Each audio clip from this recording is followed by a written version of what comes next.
Today, I bring you a charming new mystery featuring none other than the brilliant Hercule Poirot, the world's most famous Belgian detective, created by Agatha Christie. This case is filled with twists, clever clues, and Poirot's signature little grey cells at work. Make yourself comfortable, and let's unravel this elegant puzzle together. And if you'd like, leave a quick comment and tell me where you're joining from. It's always a pleasure to know where our little detective community is tuning in from. Now let's get started. It was one of those rare London afternoons when both the fog and Poirot's insatiable need for mental stimulation were momentarily at rest. The fire crackled with polite modesty in the hearth of our flat at Whitehaven Mansions, and I, Captain Arthur Hastings, was absorbed in a recently acquired novel whose plot, I must confess, had more enthusiasm than plausibility. "A man receives a telephone call," I said aloud, "from someone claiming to be himself, but from the future. Can you imagine such a thing, Poirot?" Across from me, seated with geometric perfection in his armchair, Poirot folded his hands over his stomach with the calm of a man who had conquered chaos.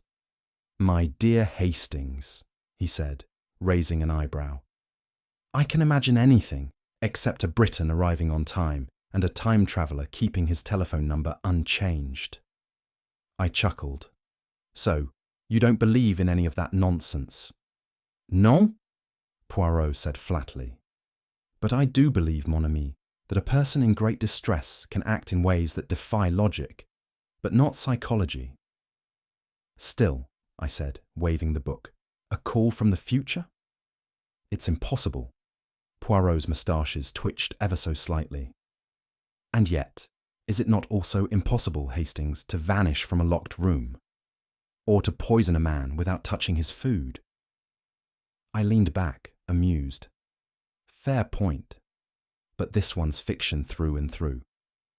A knock at the door interrupted us. "Enter," Poirot called, rising with that curious blend of grace and stiffness unique to him. And thus began the case which, though it did not involve time travel, felt, at times, as though we were chasing a ghost into the future. Standing in our doorway was a woman of about 25, dressed impeccably, but with a demeanour that suggested she had dressed herself from memory rather than intent. Her gloves were mismatched, her hair slightly undone, and though her eyes were strikingly blue, they darted about like birds startled from a tree. "You must be Monsieur Hercule Poirot," she said, voice trembling. "Please, I need your help." Poirot offered a courtly bow. "Mademoiselle, you are correct. I am he. And this," he gestured to me with a flourish that implied both affection and mild exasperation, "is my good friend and chronicler, Captain Hastings." I rose and gave her a polite nod, but she scarcely noticed me. "May I sit?" she asked. "Mais certainement," Poirot replied. "Come, sit by the fire. Tell me everything, beginning with your name, if you please." "I'm Elvira Thorne," she said, perching on the edge of the armchair like a nervous sparrow. "My fiancé, Charles Remington, he phoned me last night." Poirot tilted his head. "And this is unusual." Her voice lowered to a whisper. "He told me not to come to our engagement dinner. He said he'd be dead by tomorrow." I blinked. Poirot remained entirely still. "He sounded calm," she went on. "Strange, distant, like he had made peace with something." "And what did you do then, mademoiselle?" Poirot asked gently. "I tried to call back. He didn't answer. So I went to his home this morning. He denied everything. He said he hadn't called me, that I must have dreamed it." Poirot's eyes narrowed ever so slightly, and I knew instantly that his little grey cells were engaged. "Then, mademoiselle," he said, "we must ask ourselves, who did you speak to, and why did they want to warn you?" Elvira drew a breath and looked at the fire, as though hoping it would answer instead of us. "I know what I heard," she said. "It was Charles's voice. Exactly his voice. his phrasing, even his little cough before speaking. He always does that when he's nervous. And yet, Poirot murmured, he insists he did not call. He was very certain, she said, but something felt off, as if he was trying to convince himself more than me. I leaned forward. So he's alive. For now, she said quietly. Poirot steepled his fingers. Tell me, mademoiselle, at what time did this call arrive? Precisely 10:07 p.m. Curious, Poirot said. And the line, was it clear? Yes, perfectly. Not a crackle or delay. And what words did he use, exactly? Poirot asked, with the intensity of a man trying to recall the pattern of a tapestry. He said, "Don't come to the dinner, Elvira. I won't be there. By tomorrow, I'll be dead." Then the line went dead. A silence fell over the room.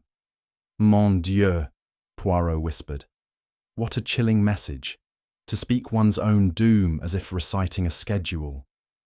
I thought perhaps it was a prank, or that he'd been drinking. But then, when he denied it so thoroughly, Poirot stood, smoothing his jacket.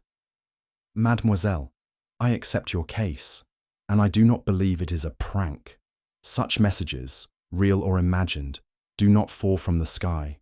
Someone, somewhere, had a reason for those words. At that moment, a sharp knock returned to our door. Poirot opened it.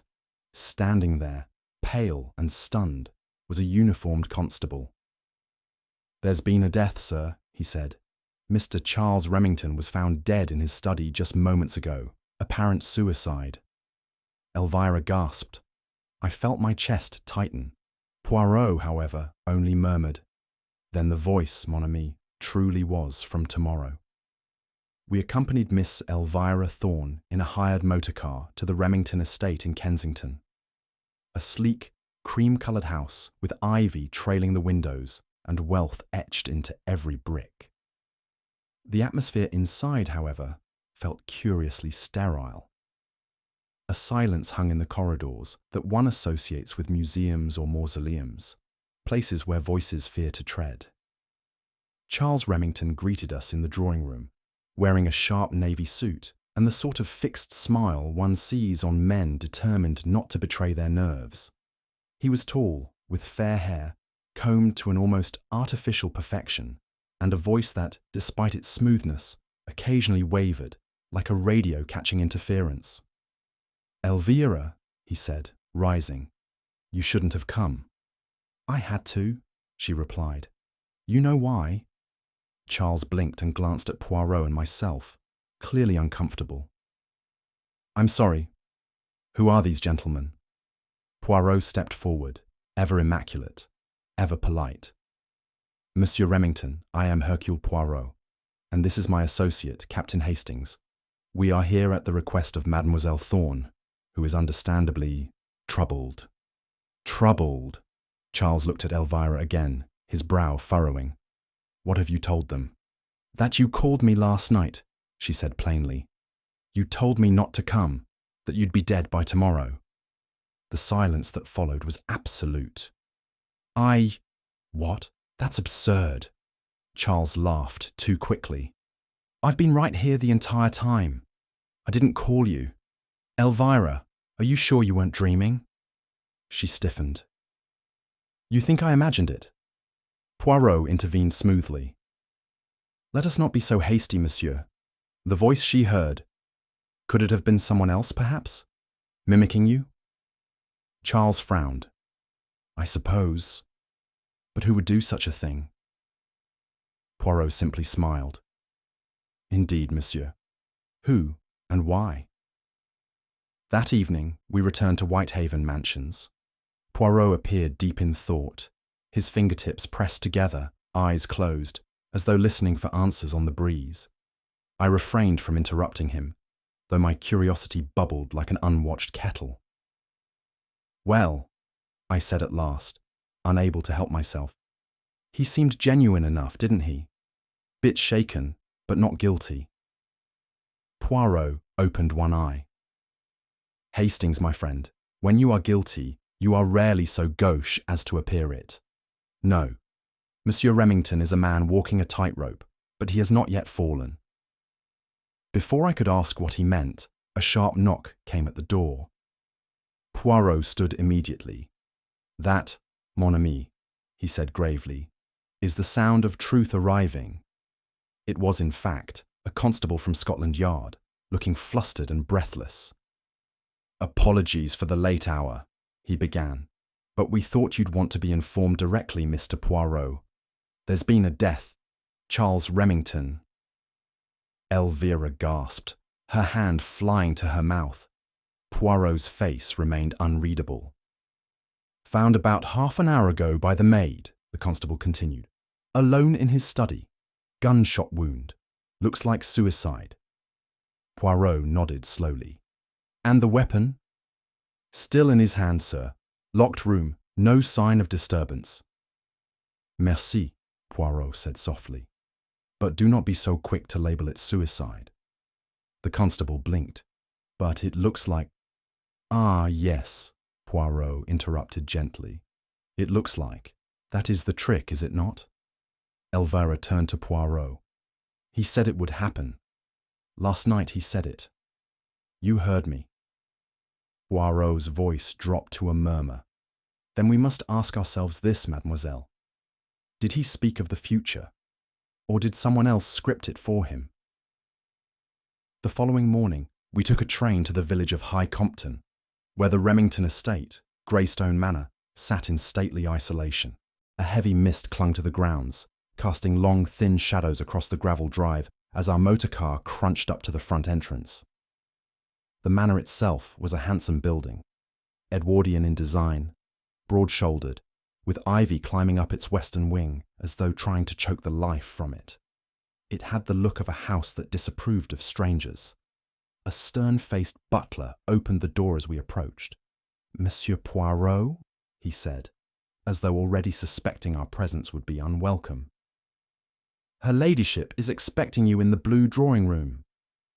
As we stepped into the hall, I couldn't help noticing how utterly silent the place was.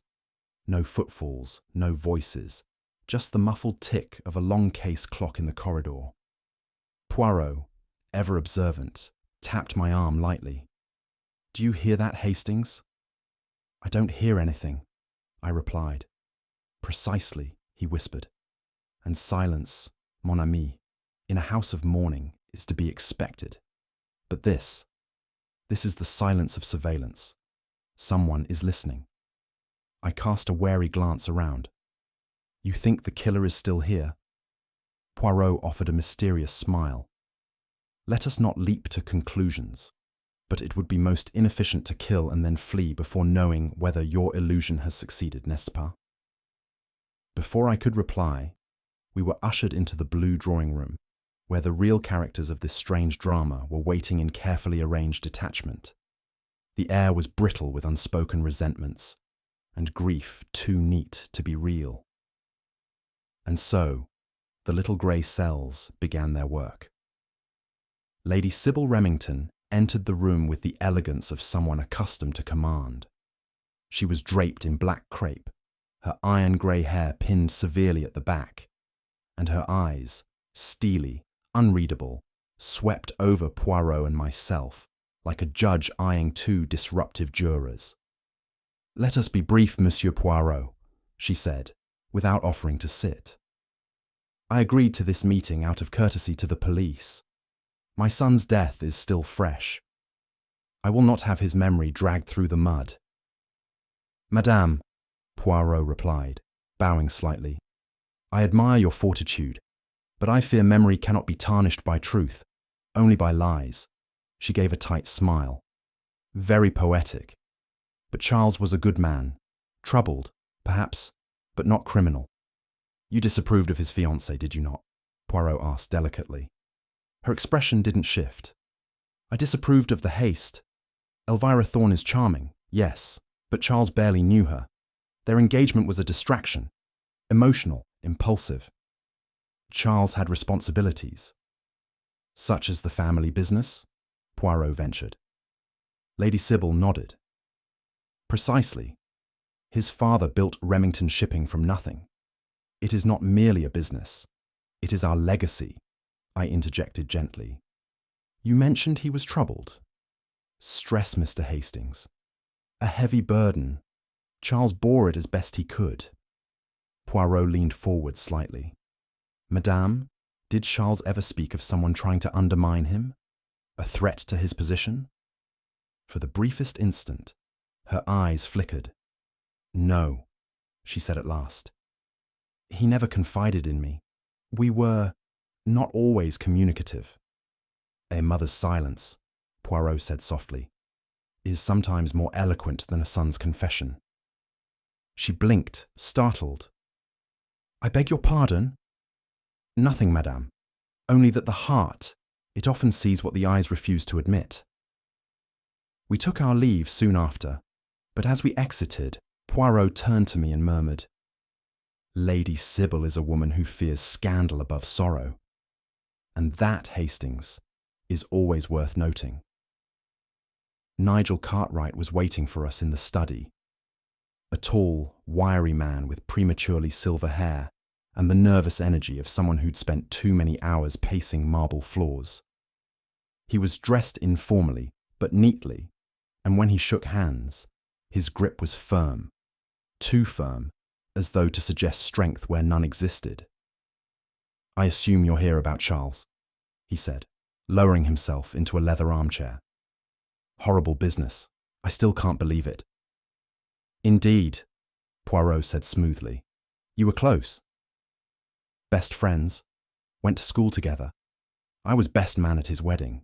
That never happened, obviously. He gave a small, bitter laugh. And yet, said Poirot, you argued the day before his death, did you not?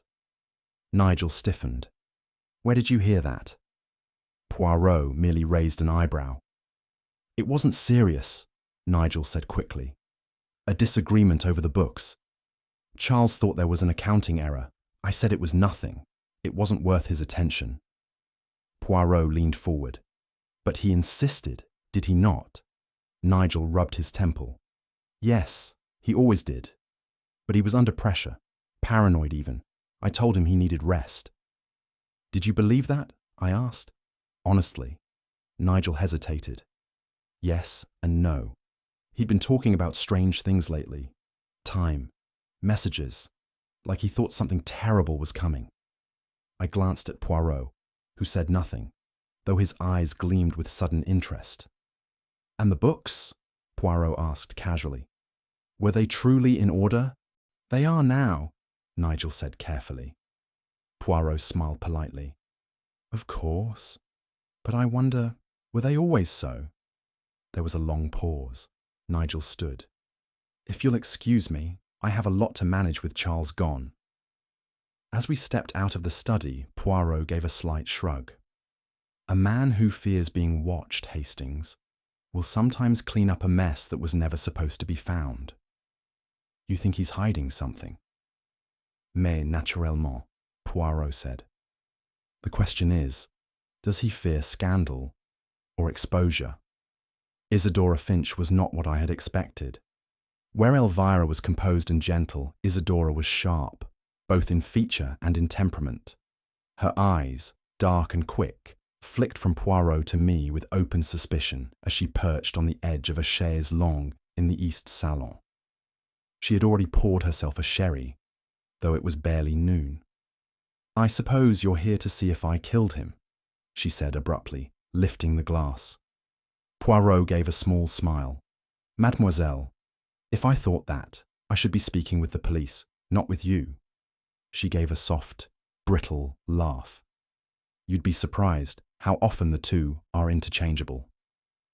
Poirot took a seat beside her with that deliberate, feline grace of his. You were a friend to Mademoiselle Thorne, were you not? I was, she said, placing her glass down with a little too much force. We were at school together. Then she got swept up in this world. Charles, the manor, the family business. She liked the drama of it. But not you, I asked. She turned her gaze to me, a flash of resentment barely masked. Let's just say I was not invited into that circle. Elvira was always good at knowing which doors would open for her. Poirot folded his hands. Yet you came to the engagement dinner. Yes, she said shortly. Because I'm a loyal friend, even when I'm not appreciated. Poirot's eyes narrowed. And how did you feel about Monsieur Remington? Isidora's lips curled. He was charming, in the way men like him are, wealthy, handsome, kind when it cost him nothing. You admired him? Her voice dropped. He barely saw me. There was a long pause. Poirot tilted his head. Mademoiselle, he said softly, do not mistake invisibility for innocence. She stiffened. I don't know what you mean. Oh, I think you do, Poirot replied gently. But let us leave that thought to rest, for now. The final interview of the morning was with Reverend Basil Crane, a solemn-looking man with a chin that seemed determined to vanish into his clerical collar. He welcomed us into his study, a modest book-lined room that smelled faintly of old wood and camphor. You'll forgive me, he said as he poured tea, if I don't have much to offer. I knew Charles, of course, but only as one knows a parishioner. Yet I understand you advise the family privately on occasion, Poirot said. Well, yes, Crane admitted, from time to time. A moral ear, nothing more. Were you at the engagement dinner? I asked. He hesitated. I was not, he said. I had a sermon to prepare for Sunday. Poirot raised an eyebrow. One that could not be prepared after dessert? Crane offered a pained smile. Monsieur Poirot, you must understand. I am a solitary man. These social gatherings exhaust me. Understandable, Poirot replied. And yet, the timing of your absence is curious. Crane's smile faded. Surely you don't think... Poirot held up a hand. I think nothing yet. I only observe. There was a pause as Poirot glanced around the room, his eyes lingering on a dusty phonograph on the far shelf. You are a man of tradition, Reverend, Poirot said lightly. Do you find that habits, routines, give you comfort? Yes, Crane replied slowly. They anchor me. Then allow me to anchor you with one last question. Did Charles ever come to you in distress? With a confession, perhaps? Crane seemed to swallow something unspoken. No, he said at last. Nothing I could repeat. Poirot stood. Ah, but that is not quite the same as nothing at all. We took our leave, and as we stepped out into the hallway, Hastings turned to Poirot with a puzzled look.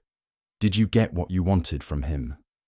Poirot's moustache twitched. Non, Hastings.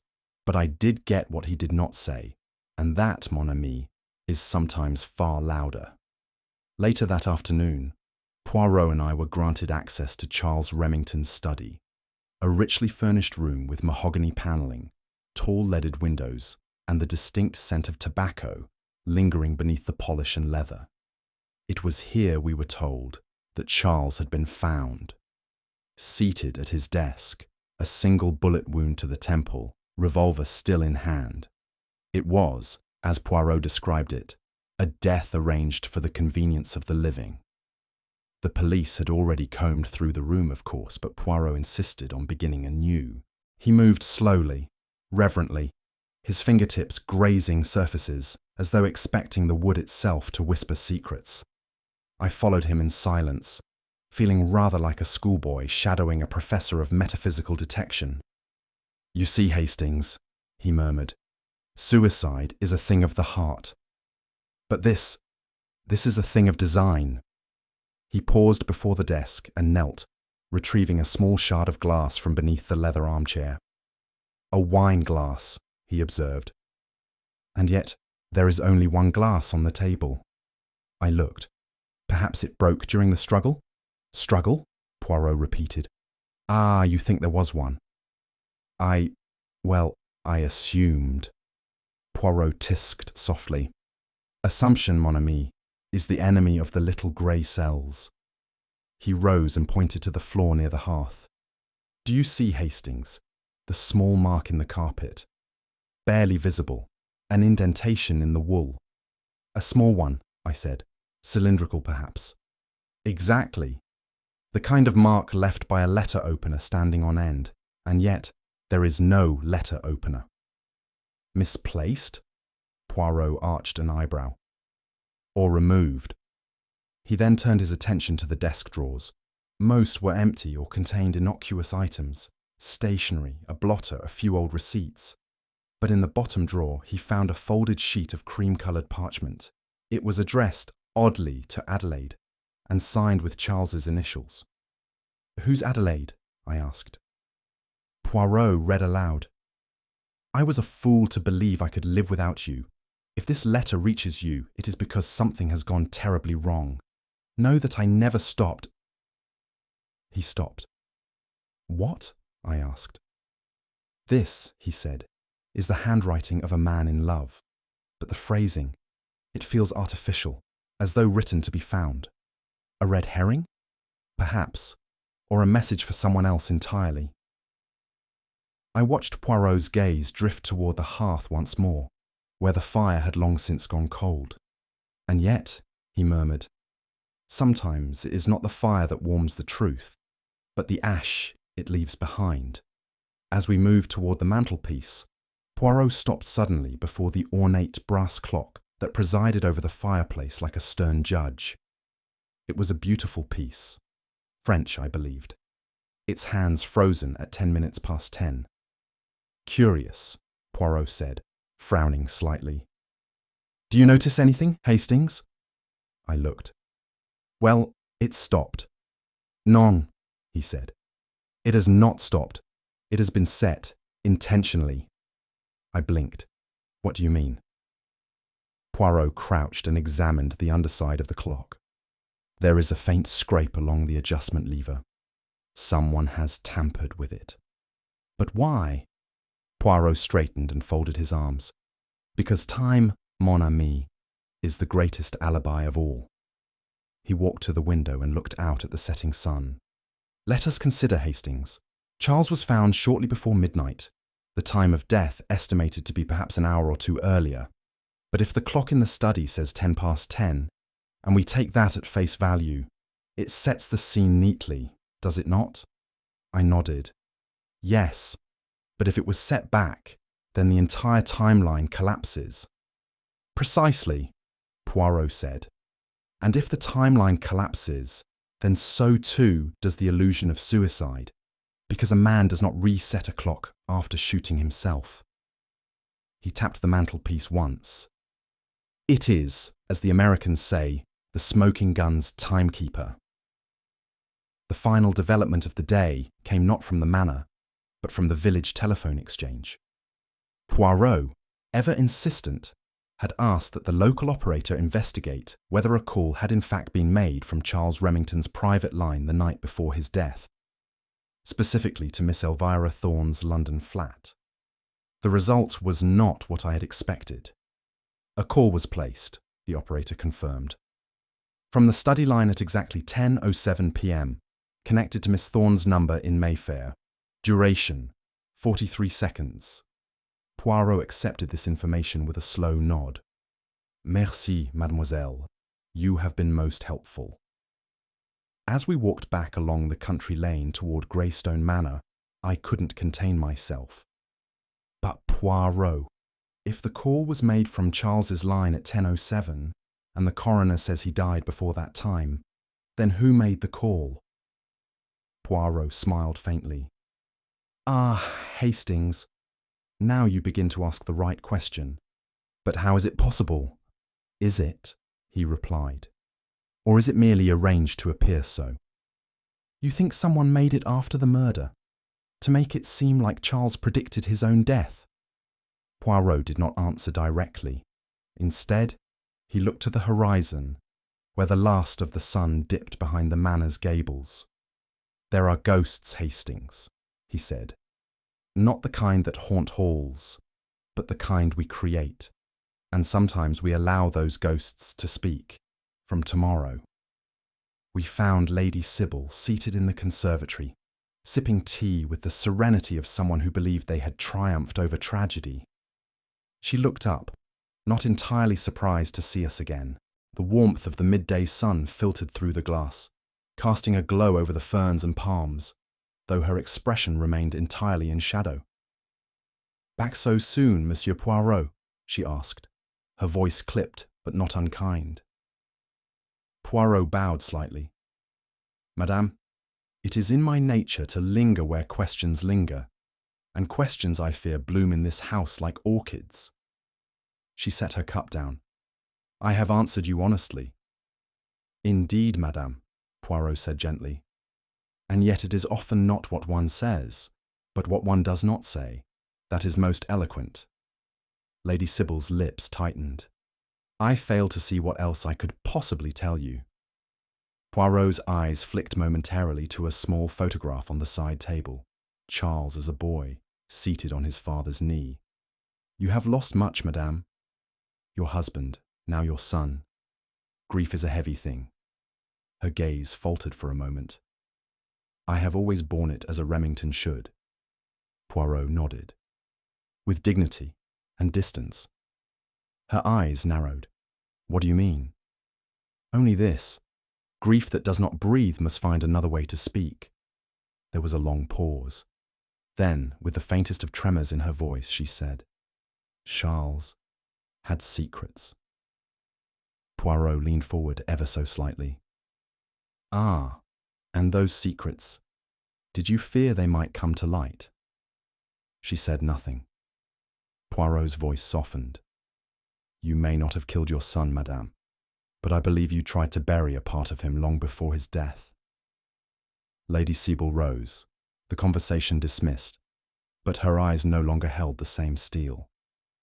"Good day, Monsieur Poirot." Poirot bowed again. "For now, madame." Poirot's next visit was to the late Charles Remington's office in the West Wing, a far less inviting place than the Manor's ornate drawing rooms. There, among shelves of invoices, shipping manifests, and ledgers, Nigel Cartwright awaited us with a tight smile that suggested anything but hospitality. "I assume this isn't a social call," he said. "Ah, no, monsieur," said Poirot, stepping past a stack of correspondence. "I am not one for tea and ledgers." Nigel folded his arms. "Then what are you after?" Poirot's gaze roamed slowly over the office. "I admire your precision. Everything has its place. But sometimes, Monsieur Cartwright, it is not what is present that matters, but what is missing." He pulled a slim black notebook from his pocket, the duplicate ledger they had quietly retrieved from Charles's private safe. Nigel stiffened. "Where did you get that?" "It matters not," Poirot said, his tone calm but firm. "What matters is that it does not match your public accounts." Nigel took a step back. "That's Charles's handwriting, not mine." "Indeed. But the entries, these withdrawals, these false invoices, were they known to him? Or did he merely begin to suspect?" Nigel hesitated. "We had disagreements. He thought I was being reckless." Poirot tilted his head. "And were you?" "Business has been slow," Nigel muttered. "I moved some funds, temporarily, to stabilize things." He overreacted. Poirot studied him carefully. "So you admit impropriety?" "I admit nothing illegal, but certainly unethical," Poirot replied. "Enough to ruin you were it made public." Nigel said nothing. Poirot smiled thinly. "You see, monsieur, the motive. It presents itself even before the opportunity." As we left the room, I asked Poirot if he believed Nigel capable of murder. Poirot simply said, "A man who cooks the books, Hastings, may yet find himself hungry for something more permanent." We found Isadora Finch in the garden, wearing a wide-brimmed hat and a face that had clearly cried more recently than she would admit. She was cutting stems from a rose bush with more aggression than skill, and several flowers lay mangled at her feet. "You again," she said, not looking up. Poirot gave her a sympathetic smile. "Do not be so quick to despair, mademoiselle. We are but humble gardeners ourselves, trying to prune away the lies. She gave a humorless laugh. Well, good luck. Poirot withdrew a small object from his pocket. A delicate silver bracelet, studded with aquamarines. This, he said, was found just outside the study window. Isadora went very still. I don't know anything about it, she said. But you recognize it, non? She hesitated. It looks like one I used to have, but I haven't worn it in years. Then someone must have taken it from your room, Poirot said softly but firmly. To place it there. Why would they do that? To make it look like I'd been there, she whispered. Had you? I asked. She looked up at me, tears now brimming. Number, I swear it. I went upstairs early. I couldn't bear the atmosphere. Lady Sybil hates me, and Nigel's always leering. Poirot nodded slowly. So you believe someone is framing you? I don't know, she cried. Maybe Charles was right. Maybe he was being watched. Maybe we all are. Poirot bent slightly to meet her eyes. Mademoiselle, I do not believe you are the murderer, but someone wishes us to believe you are. She blinked. Why? Because, Poirot said gravely, you are the easiest lie to tell. A woman spurned. He turned away, but not before dropping a final remark. The bracelet was planted, but the hand that placed it was far too confident in its drama. Reverend Basil Crane greeted us again in his study with the air of a man who had not expected a return visit, and rather hoped not to receive one. His hands, which had been steady the day before, now trembled ever so slightly as he poured tea into mismatched cups. The scent of lemon balm and old books clung thickly in the air. I'm not sure what more I can offer you, gentlemen, he said as he seated himself. The death of Charles has affected us all. Poirot inclined his head. But not all in the same manner, Reverend. Crane blinked. I beg your pardon. You preach of divine purpose, non? But when the threads of this world tangle, one must be careful not to hide behind the veil of eternity. Crane offered a small, uneasy smile. I believe you're looking for something I don't have. Poirot studied him. And yet you were close to the family, a trusted confidant. Surely Charles came to you, perhaps with doubts, fears. Crane looked away. Our conversations were pastoral in nature. Ah, said Poirot softly, which is to say, private? Exactly. And yet, Poirot continued, rising to glance around the study, you are a man of the cloth. You deal not only with sin, but with secrecy. Tell me, Reverend, did Charles ever speak to you of a lie? Crane's eyes flashed. He confessed no wrongdoing. No, not his lie. Someone else's. There was silence. Crane adjusted his cuffs. I cannot break confidences, Monsieur Poirot. Poirot turned, his tone sharp now. But a man is dead and the murderer is alive. Confidences, Reverend, can become complicities. Crane stood abruptly. You have your path. I have mine. Poirot bowed with exaggerated politeness. And both, I suspect, lead to judgment. As we stepped out into the corridor once more, I whispered, What do you make of him? Poirot replied quietly, He tells us nothing. But his silence speaks sermons. It was just past 5 o'clock when we returned to our temporary lodgings in the village inn. I sat heavily in the armchair by the fireplace, swirling a modest whiskey in my glass and gazing into the dancing embers. Poirot, of course, remained perfectly upright, perched on the settee with the focus of a man dissecting an invisible specimen. I must admit, I said at last, I'm completely lost. Poirot did not look up. That is good. Good? I sputtered. It's a blasted maze. We have a suicide that looks suspicious, a phone call made after the man was already dead, a missing letter opener, a forged love letter, a planted bracelet, and now a vicar who refuses to say anything useful. How can you possibly make sense of it? He tapped his fingertips together. Ah, mon ami. You seek clarity in the fog. But sometimes, it is only by walking through the fog that one discovers the path. I stared at him. That's not helpful. Poirot smiled faintly. It is not meant to be.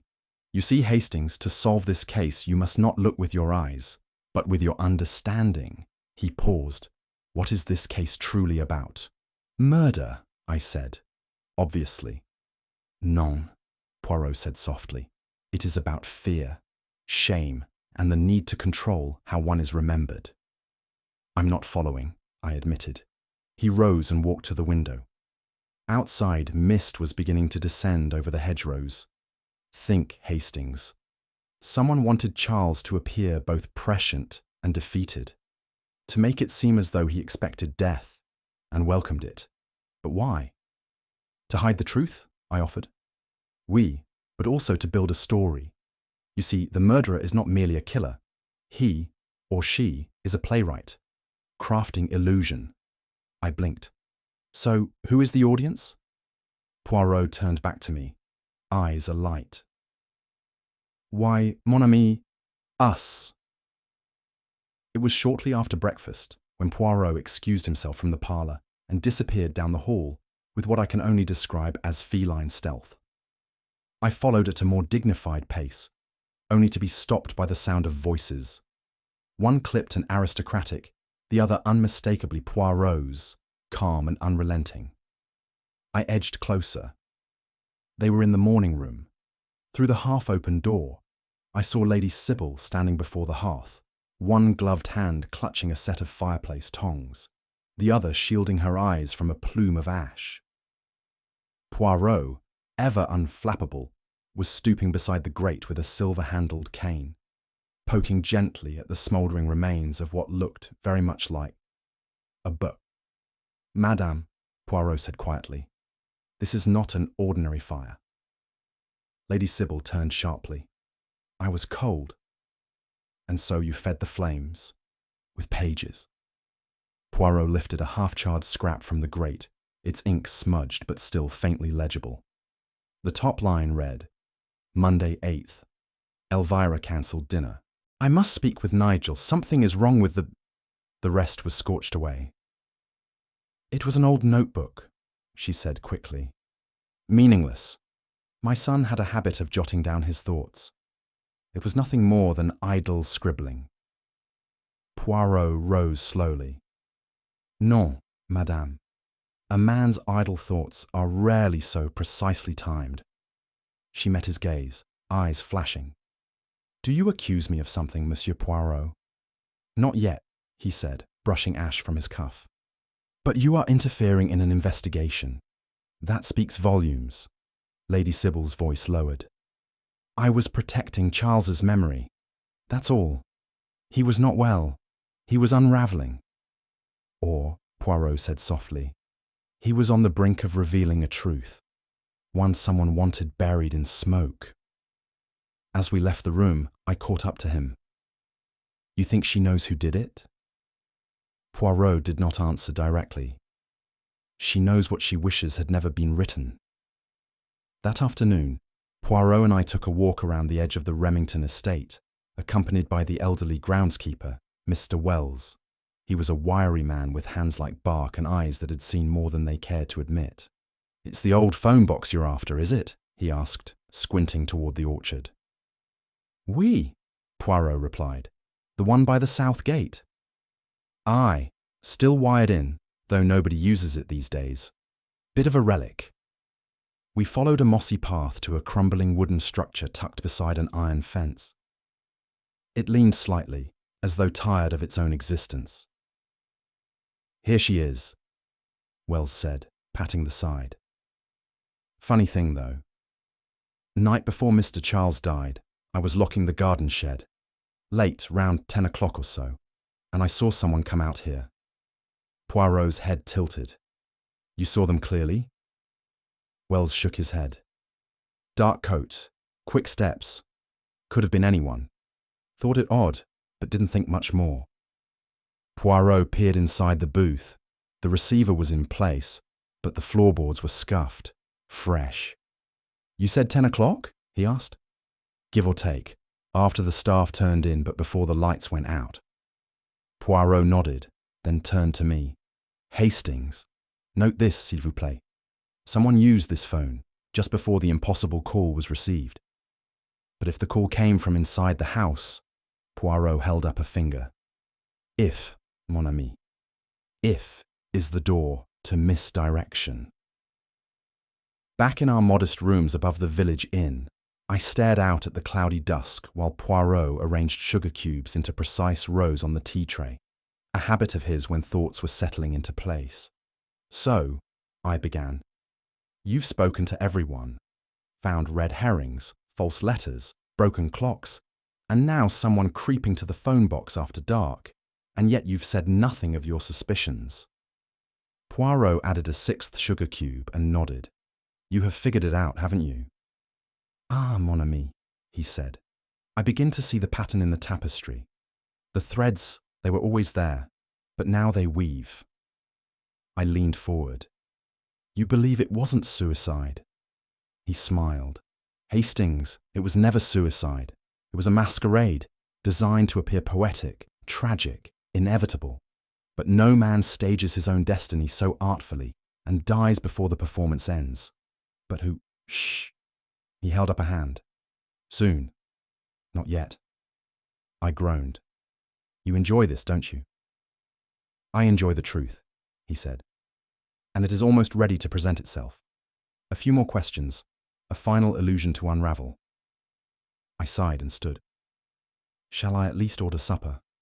Poirot smiled and gestured at the sugar cubes. And ruin the symmetry? No. Let us dine after justice is served.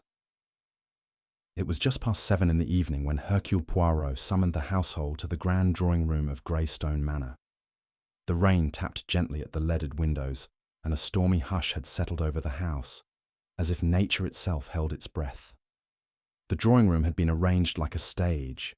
The furniture had been subtly repositioned, chairs drawn into a semicircle, the fireplace blazing behind Poirot, who stood like a conductor before an orchestra of tension.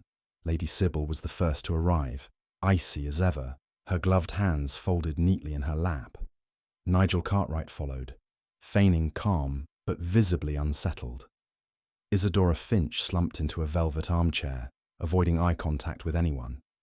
Reverend Crane entered last, clutching his Bible tightly, as if it might shield him from something about to descend. Poirot stood in silence until everyone had settled. Hastings and I were stationed near the door, ready to witness the unravelling of illusion. Mesdames et messieurs, Poirot began, I have called you here for the final act. Nigel gave a brittle chuckle. You make it sound like a play. But of course, Poirot replied, a play most cunningly written, with misdirection, false sentiment, and a curtain that falls far too conveniently. He paused to let the words settle. You see, someone among us has murdered Charles Remington, and they have done so with great care, forging a story of despair, crafting clues like props, and staging a suicide to conceal what was, in truth, a cold and calculated act. Isadora shifted. Lady Sybil's eyes narrowed. The Reverend lowered his gaze. Poirot stepped forward, clasping his hands.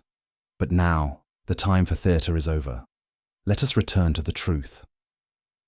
Poirot paced slowly before the fireplace, his silhouette dancing across the stone mantel as the flames flickered. Let us begin, he said, with the illusion of inevitability, the idea that Charles Remington foresaw his own death. We are told that he phoned his fiancée, Mademoiselle Elvira Thorne, to warn her. And then, miracle, he dies, just as he predicted. He turned sharp as a blade. But there is a problem, n'est-ce pas? The call was made after Charles was already dead. There was a collective stillness in the room. And so, Poirot continued, we must ask, if the call did not come from the lips of a doomed man, then who orchestrated it? He moved to the table and held up 3 objects, a fragment of burned paper, the broken clock's internal coil, and a page from the telephone exchange log. These, he said, are your tools of misdirection. He gestured first to the clock, set back by precisely 24 hours. A small touch, easily missed, and yet it reframes the entire timeline. It says to the world, he died at 10 o'clock. But non, it is a lie. A clock cannot testify if it has already been tampered with. He held up the charred page. A diary, burned before it could reveal something inconvenient. Perhaps a suspicion, perhaps an accusation. Either way, someone feared what it might say. Finally, the log.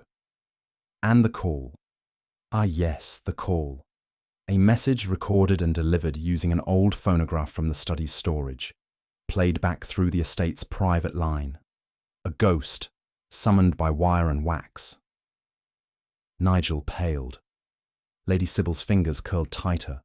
Poirot set the items down. This was not fate, it was architecture. Poirot now stepped toward the side table and lifted a pristine wine glass. You see this, mes amis? One of a pair. The other was shattered, found beside the body. The implication that someone else had been there, that perhaps a struggle had occurred. He turned, his expression theatrical. But it was a lie. I furrowed my brow. A lie? Poirot smiled at me kindly. Oui, Hastings, allow me to demonstrate. He retrieved the shard of glass from his pocket, carefully wrapped in a handkerchief. This was found beneath the armchair in the study, too far from the body to be consistent with a sudden act of violence, and more importantly, the wine it held was white. Lady Sybil blinked. So, Madame, Charles drank red, always. His housekeeper confirmed this, and there were no wine bottles opened that evening. Nigel leaned forward. Then what are you saying? That the glass had been broken the day before, during a small accident between Mademoiselle Thorne and Isadora Finch, as recorded discreetly in a letter Charles drafted and never sent. A note I found tucked into the edge of his blotter. Poirot gave a small, satisfied nod. But the killer saw the broken glass and thought, aha, another layer to the illusion. So they left it where it would raise suspicion. He turned to face the group once more. It was not evidence, it was theatre, designed not to reveal the truth, but to confuse it. Isadora exhaled shakily. So we've all been misled. Poirot nodded. By someone who knew drama, and knew it well. Poirot now approached the writing desk. His fingertips hovered over a folded piece of ivory stationery, protected in a clear sleeve. Now we come, he said solemnly, to the most romantic of deceptions. Everyone leaned forward. This letter, he continued, lifting the page with delicate reverence, was discovered in Charles Remington's desk, addressed to a woman named Adelaide, a name unknown to his circle. It speaks of longing, regret, and forbidden affection. He paused, and his eyes flicked toward Nigel. At first glance, it paints the picture of a man torn by an impossible love, a reason, perhaps, to take his own life, a simple, tragic explanation. Which is why it was written, Poirot said flatly, by someone else. There was a small gasp. Lady Sybil scoffed. Are you saying the letter is a forgery? I am saying it is designed to be one. Poirot turned to Hastings. You recall, mon ami, I asked you to retrieve Charles's college notebooks from the attic. I do, I said. Dullest hour of my life. And yet vital, Poirot smiled. For in them we find Charles's genuine handwriting, rounded, neat, and with a very particular slant. He held up the letter. This has none of those traits. The pen pressure is uneven, the phrasing melodramatic, and the signature, an imitation. Sloppy. He turned back to the room. The letter was placed to suggest heartbreak. A motive, but it was a false trail. Nigel shifted. So what? He wasn't in love with anyone? Perhaps he was, Poirot said. But not with Adelaide, Because Adelaide, I believe, does not exist. He let the paper fall to the desk. It was not written to mourn a love lost. It was written to convince the world Charles had lost the will to live. Poirot now withdrew a small velvet pouch from his coat. From within it, he produced the delicate aquamarine bracelet we had found earlier, tarnished slightly from damp grass but otherwise pristine. This, he said, was discovered near the window of the study, a place where only the killer could have been. He looked to Isadora Finch. "Mademoiselle," he said gently, "you denied owning it. And yet it matches the description of a bracelet seen on your wrist months ago, one gifted to you by Charles, no?" Isadora's face drained of colour. "It was a long time ago. I gave it back." "Indeed. To whom?" She blinked. "To Charles, of course." "Ah," Poirot nodded. "So only Charles could have had it. Which makes it very interesting that it turned up, quite conveniently, just after his death." Nigel cleared his throat. "Perhaps he dropped it." "Non," Poirot said, voice sharpening. "It was placed there, planted, like a seed of suspicion, designed to draw attention to a jealous woman with motive." He turned again to Isadora. "You were meant to be the convenient suspect, a woman with unrequited feelings, the perfect scapegoat." Isadora trembled, but held his gaze. "I did not kill him," she whispered, "but someone wanted me to look like I had." Poirot nodded. "Exactement. And that is the brilliance of the deception, to plant not just false clues, but emotionally believable ones." He paced slowly across the carpet. "It takes a certain type of mind to do this, Hastings. Not just a criminal one, but a theatrical one. A person who understands psychology, who crafts guilt from gestures and sets the scene like a playwright." He turned on his heel. "And now, ladies and gentlemen, we approach the final act." Poirot let the silence thicken in the drawing room. Then he turned slowly, theatrically, until his eyes met those of Nigel Cartwright. "Monsieur Cartwright," he said, voice now as crisp as a blade, "you are, I regret to say, the author of this cruel play." Nigel rose to his feet, hands trembling just slightly. "That's absurd." "Is it?" Poirot replied. "You had the means, the motive, and the opportunity. But more than that, you had the intellect to execute a crime not of brute force, but of psychological mastery." Lady Sibyl gasped. Isadora covered her mouth. Reverend Crane clutched his chair as if it were the only thing keeping him upright. Poirot continued, striding slowly across the floor. "You had been embezzling funds from the company. At first small amounts, easily hidden. But then Charles began to grow suspicious. He confronted you. We know this from the diary you so eagerly had burned." Nigel's jaw tightened. "You knew he was about to expose you, and exposure meant ruin, social, professional, financial.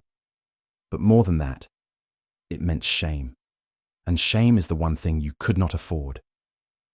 He pointed toward Nigel. "So you staged his death. You crafted an entire fiction.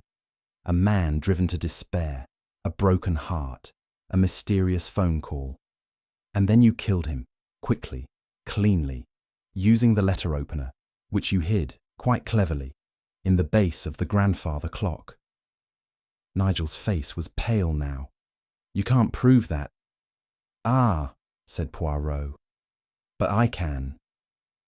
The clock was dismantled just this afternoon. The weapon is there. With your fingerprints, no doubt." He turned to the rest of the room. "Mes amis, I give you a man who played puppet master with grief, using illusion as his ally and sentiment as his smokescreen." He looked back to Nigel one final time. "But, mon cher monsieur, every show must end. And yours? It ends now." Poirot took a moment, then lifted a small item from the corner of the mantelpiece, a dusty brass phonograph. "This," he said, "is the final flourish. the masterpiece of misdirection, the ghost in the wires, as it were. He walked to the center of the room and set the phonograph gently on the table, as though revealing the final clue in a magician's act. Let us return to the most peculiar detail of this case, the phone call. Miss Thorne, you received it at precisely 10:07 p.m. A warning, delivered in Charles's voice, telling you not to attend the dinner, that he would be dead by tomorrow. Elvira nodded mutely, still pale from the revelations. Poirot nodded back. Indeed, but Charles was already dead when that call was made. So how, you ask, could his voice reach across time? He pressed the phonograph gently. With this, he turned to Hastings, you will recall, mon ami, the dusty cabinet in the study, the one with a missing drawer. Yes, I said. We thought it had been tampered with. Bien sûr, because it had. Inside we found this device, an old phonograph with a timer mechanism, a mechanical switch, modified to trigger playback at a set time. Ingenious. Lady Sybil looked stunned. You're saying the call was recorded? Oui, said Poirot. The killer recorded Charles's voice, perhaps during a casual conversation or even surreptitiously, and rigged the phonograph to place a call to Miss Thorne's number via the estate's internal exchange line, a connection which, I might add, still allows calls to be routed manually. He stepped forward. And so, at 10:07, the phone rang. The recording played, and the illusion was complete. A call from beyond the grave. Nigel, his mask cracking, laughed once, a short, bitter sound. You can't prove it was me who did that. Poirot tilted his head. But we can. The groundskeeper saw someone sneaking to the old phone box that night. You left tracks, monsieur. And the phonograph? The fingerprints were yours. He paused, then added with a faint smile. It was a clever plan, too clever perhaps. You understood time as a tool, but forgot that in murder, as in theatre, timing is everything. Nigel sat down heavily, defeated, and with that the mystery unravelled, not with a scream, but with the quiet, inevitable gravity of truth. It was just as the room began to stir, Nigel visibly shaking, Lady Sybil speechless, and Isadora still clutching the arms of her chair, that Poirot quietly nodded toward the butler, who had been standing silently near the door all along. Now, Mr. Holloway, Poirot said gently. The elderly but impeccably composed butler gave the faintest bow, turned crisply on his heel, and disappeared down the hall. I turned to Poirot, puzzled. What was that about? You will see, mon ami, he murmured. It is always wise to anticipate a man's next move when his options have run out. Barely a minute passed before a commotion echoed from the entrance hall. A flurry of footsteps, a gasp, and a sharp command. Then Holloway reappeared, holding the door ajar. Behind him, with his collar undone and his coat half buttoned, was Nigel Cartwright, trying and failing to look composed. I was just getting some air, Nigel said, breathless. Poirot raised a brow. And taking your passport with you, no doubt. Nigel scowled, eyes flicking to the side pocket of his coat, where the small leather case was just barely visible. You forget, monsieur, Poirot continued. I have seen men panic before. It is a most predictable thing. You did not wait to deny the crime. You waited for your cue to leave. But alas, your escape, like your illusion, was poorly timed. Nigel was escorted back into the drawing room, this time not as a suspect, but as a captured man. Once returned to the drawing room, Nigel slumped into the nearest armchair, his face drained of colour, the bravado entirely gone. The room was silent, the weight of the truth settling like dust in the air. I didn't want to kill him, he muttered at last, his voice thin, almost boyish in its defeat. It wasn't supposed to end like that. Poirot stood across from him, arms folded neatly. And yet it did. Nigel looked up at him, eyes hollow. He was going to ruin everything. The company, me. I'd made some unfortunate moves. Temporary loans from the accounts. Charles found out. And threatened exposure, Poirot finished for him. He was going to go to the board. My name would have been finished. My family's name. My father built that firm. Everything would have collapsed. So you made the death look like suicide, I said quietly. Nigel nodded. I didn't plan it all at once. It started as a lie, a note here, a hint there. Then the phone idea came to me. If I could convince people Charles expected his death, no one would question it. Poirot tilted his head. And all of this to preserve reputation. Nigel gave a bitter laugh. You don't understand. In my world, disgrace is death.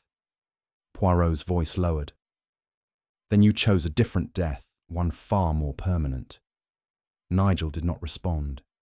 He simply stared at the rug beneath his feet, as if it held some answer he had missed.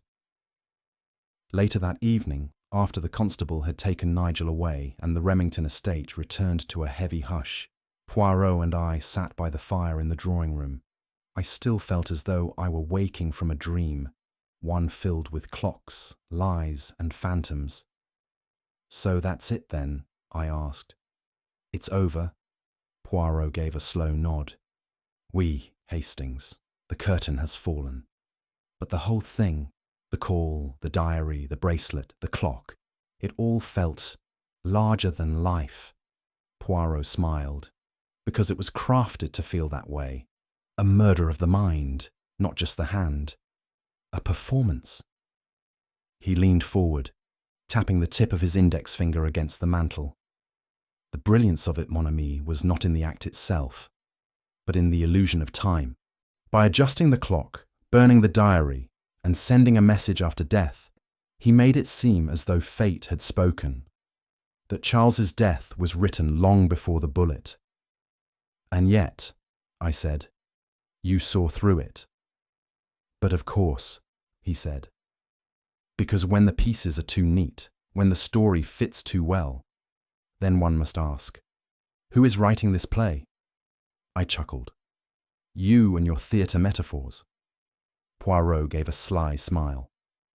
Murder, Hastings, is very much like theatre. There is always a cast, a motive, and an audience. He paused, then added more softly, but in this case, the audience was meant to include the future. Later that night, Poirot and I sat before the fire once more. Outside, the storm had passed, leaving behind only the soft tap of rain on the windows and the occasional rustle of wind in the ivy. Poirot, fingers steepled, stared into the flames. It is curious, is it not, Hastings? The telephone, a device meant to bridge distance, used instead to bridge time. I raised an eyebrow. You mean the illusion of it? Mais oui. The killer created a phantom voice, a ghost that whispered not from the afterlife, but from the reel of a recording. It was not just a trick of mechanics. It was a manipulation of psychology. He sipped his tisane, then added softly, the brilliance lay not in making us believe Charles was dead. It lay in making us believe he had already accepted his death. I frowned. So we stopped asking who wanted him dead and started asking why he gave up. Poirot smiled faintly. Exactly, mon ami. That is the danger of theatrics. It dazzles, and in doing so, it delays deduction. He leaned back, eyes gleaming. And that, Hastings, is why this case was not about murder alone. It was about rewriting time. The next morning, the manor felt lighter, as if a weight had lifted from its stone walls. The rain had stopped.